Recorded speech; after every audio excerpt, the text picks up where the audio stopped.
Emily Ladau, activist and author of the book Demystifying Disabilities, held a discussion how to communicate and embrace those with disabilities at the Newton Free Library. Newton News has some highlights of the event. Jack Lovett, co-chair of the Newton Commission on Disability, asked questions to Demystifying Disability author and activist Emily Ladau about her belief that by sharing stories and making the disability experience accessible to the world, that the world will be accessible to the disability community.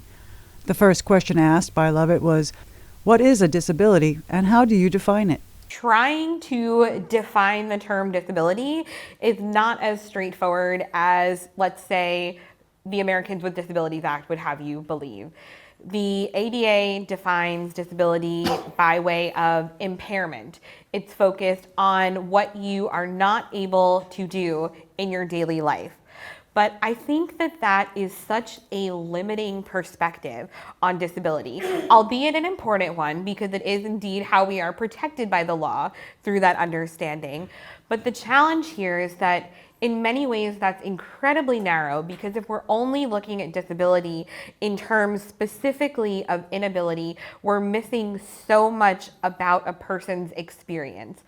So over the years, I've really come to define disability pretty straightforwardly as a natural part of the human experience. And I understand that that in and of itself seems incredibly vague, but to me, it really points to the fact that there is no singular experience of disability.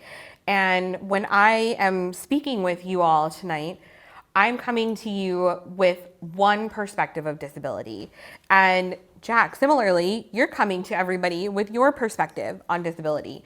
So there's simply no way that we can both define 100% what it means to have a disability. And that's also because there are more than 1.3 billion people around the world who have some kind of disability. So you're going to get 1.3 billion opinions, experiences, ideas. And yes, that's a little bit chaotic, but it's also a really beautiful thing. And so disability to me is a state of being. It's about the ebb and the flow of your mind and your body. It can be different at different times for different people. Lovett asked Ladau about what she has experienced with the medical models and social models of being disabled. The medical model essentially looks at disability as a deficit of the person, a problem of the person. It's often something to be fixed, it's something to be cured, but at the same time, it also can very well be a medical diagnosis that requires support from a healthcare team. And that's not a bad thing, it's just a fact of disability and human existence. Then there's the social model, Jack, which you were mentioning. And the social model of disability sees disability not as a problem of the person, but as a problem of the surroundings. So it's very much related to a person's attitude. It's related to the inaccessibility of an environment. So if I enter a room and it's technically accessible, but the attitudes of the people in the room are such that they think I don't belong there, then that to me feels more disabling than the physical manifestation of my disability in that moment. Because I was able to enter the room, but it's the perception that's creating the divide between me and someone who is non-disabled. Ladau encourages both abled and disabled people to talk about disabilities as a way to move forward and be inclusive. The way that we talk shapes how we think, and the way that we think shapes how we talk. And that means that what we are perceiving impacts how we are communicating, and how we are communicating impacts what we are perceiving. It's very, very much cyclical when it comes to disability. And so it is really important to think about how you're talking about disability and to do so respectfully. But at the same time, I don't want anybody to get so hung up on language that they're afraid to say anything and then they don't want to have a conversation about disability. I have heard so often from people, I am afraid of saying the wrong thing, so I'm just going to say nothing at all. And to be very honest, and this may be a hot take or an unpopular opinion, but I would rather you say something and get it wrong, then say nothing at all. I know that we live in a culture where we don't necessarily give ourselves the kind of grace that we should to make these mistakes, especially not to learn out loud or in public. But I think that it is so crucial that we are willing to talk about disability, even if it's a little bit messy, until we figure it out. Because the reality is we're never going to 100% figure it out, because language evolves constantly. And it's a very deeply personal preference. When lawmakers are making decisions about the community, Ladau says that those with a disability should be able to provide input too. I think so often people think, well, maybe I should just try to walk a mile in someone's shoes, roll a mile in someone's chair, right? We don't need to try disability on in order to understand a person's experience. What if we just instead led with the intention of having a conversation and recognizing what I think is one of the most beautiful and important mantras from the disability community, which is nothing about us without us. And that is to say, nothing about people with disabilities without people with disabilities at the table. And beyond that, nothing without us. Because every issue is a disability issue, because every issue impacts disabled people. Disability cuts across all identities. It is part of every community. Every community is part of the disability community. And so the best possible case that I can make for why decision makers need to take disabled people not only into account, but ensure that they are at the table, is that we are part of the community. That should really be enough. We shouldn't have to fight to prove that we are worthy of being at the table, because we are citizens like everybody else who are impacted by the decisions that are made. And so if we are not at the table, we are not part of those decisions. It's as simple as bringing us to the table. The final question asked by Lovett to Ladau was how the ADA has shaped her life.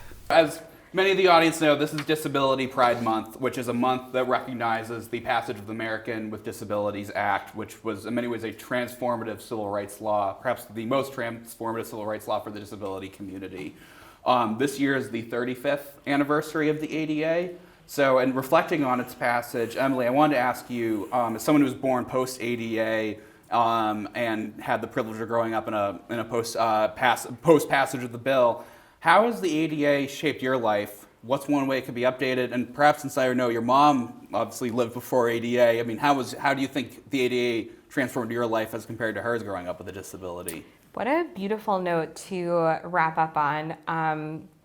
So yes, my mom and I are 30 years apart, and so I am going to be 34 at the end of this month. I was born a year and 3 days after the passage of the ADA. So I am very squarely in the generation of people who benefited from the ADA. My mom, however, was someone who did not benefit from the ADA growing up, even though the disability rights movement very much just did not start and end with the ADA. There was quite a bit going on as my mom was growing up. For example, the Section 504 sit-ins and the fight to ensure that they were implemented under the Rehabilitation Act of 1973. And I could go on and on about the history lesson, but I won't.